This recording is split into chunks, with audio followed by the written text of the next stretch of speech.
knights and soldiers, some on horseback and alone, others in bands, large or small, all proceeding to Normandy to tender their services. William received them all, and made liberal promises to bestow rewards and honours upon them in England, in the event of his success. To some he offered pay in money, to others booty, to others office and power. Every one had his price. Even the priests and dignitaries of the Church shared the general enthusiasm. One of them furnished a ship and 20 armed men, under an agreement to be appointed bishop of a certain valuable English diocese when William should be established on his throne. While all these movements were going on in the interior of the country, all the seaports and towns along the coast of Normandy presented a very busy scene of naval preparation. Naval architects were employed in great numbers in building and fitting out vessels. Some were constructed and furnished for the transportation of men, others for conveying provisions and munitions of war, and lighters and boats were built for ascending the rivers, and for aiding in landing troops upon shelving shores.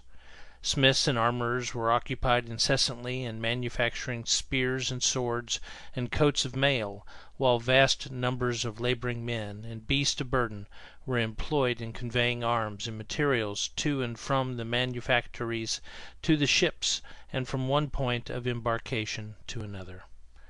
As soon as William had put all these busy agencies thus in successful operation, he considered that there was one more point which was necessary for him to secure before finally embarking, and that was the cooperation and aid of the French king, whose name at this time was Philip.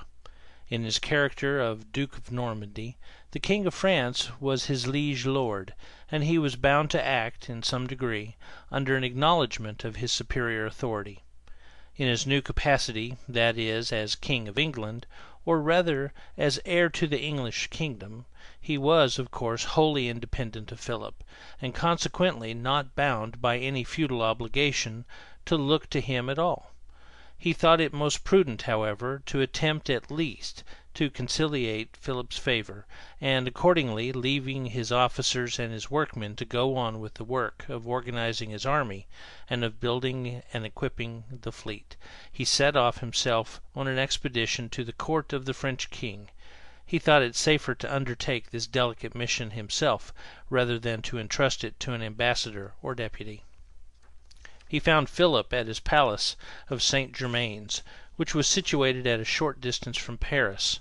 The Duke assumed, in his interview with the king, a very respectful and deferential air and manner. Philip was a very young man, though haughty and vain. William, as very much his superior, not only in age and experience, but in talents and character, and in personal renown. Still he approached the monarch with all the respectful observance due from a vassal to his sovereign, made known his plans, and asked for Philip's approbation and aid. He was willing, he said, in case that aid was afforded him, to uphold his kingdom of England, as he had done the duchy of Normandy, as a dependency of the French crown. Philip seemed not at all disposed to look upon the project with favour. He asked William who was going to take care of his duchy while he was running off after a kingdom. William replied at first that that was a subject which he did not think his neighbours need concern themselves about. Then, thinking on reflection that a more respectful answer would be more politic under the circumstances of the case, he added that he was providentially blessed with a prudent wife and loving subjects, and that he thought he might safely leave his domestic affairs in their hands until he should return. Philip still opposed the plan. It was quixotic, he said, and dangerous. He strongly advised William to abandon the scheme and be content with his present possessions. Such desperate schemes of ambition as those he was contemplating would only involve him in ruin. Before absolutely deciding the case, however, Philip called a council of his great nobles and officers of state, and laid William's proposals before them. The result of their deliberations was to confirm Philip in his first decision. They said that the rendering to William the aid which he desired would involve great expense, and be attended with great danger. And as to William's promises to hold England as vassal of the King of France, they had no faith in the performance of them. It had been very difficult, they said, for many years, for the kings of France to maintain any effectual authority over the Dukes of Normandy, and when once master of so distant and powerful a realm as England, all control over them would be sundered forever. Philip then gave William his final answer in accordance with these counsels. The answer was received on William's part with strong feelings of disappointment and displeasure. William conducted the Duke to his retinue when the hour of departure arrived, in order to soothe, as ere as possible, his irritated feelings by dismissing him from his court with marks of his honourable consideration and regard.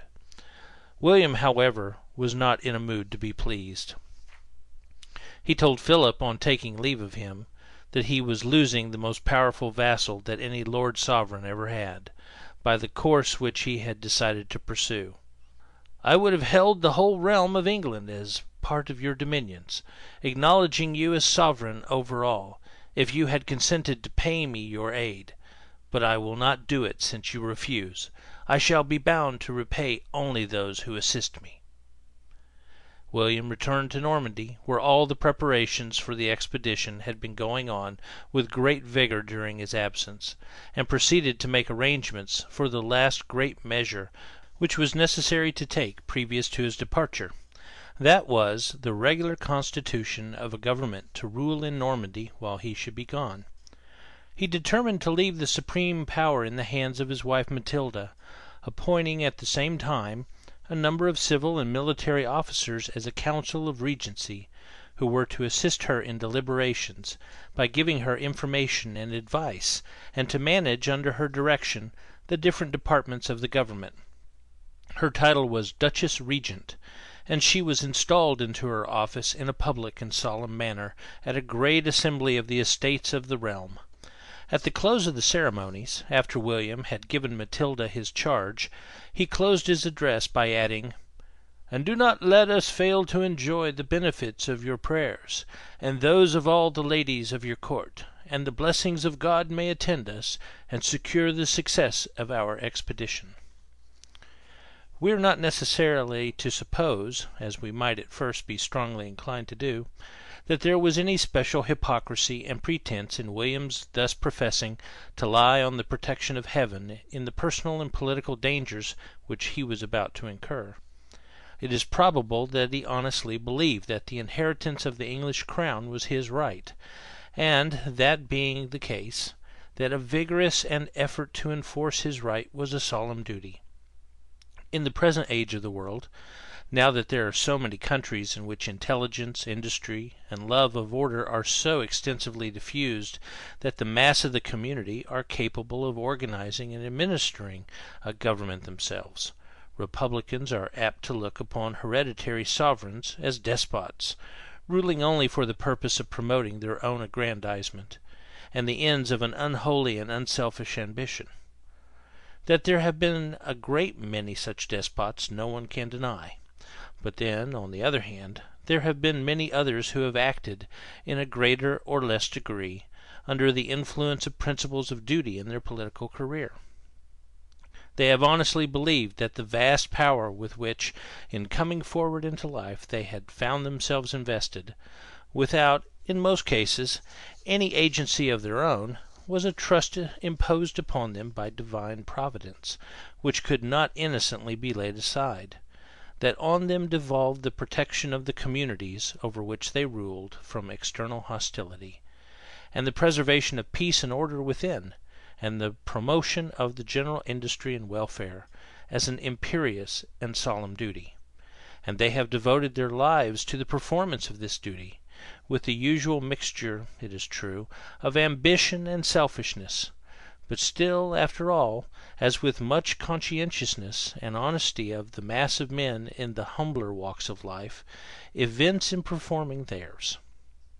William of Normandy appears to have been one of this latter class, and in obeying the dictates of his ambition, in seeking to gain possession of the English crown, he no doubt considered himself as fulfilling the obligations of duty too.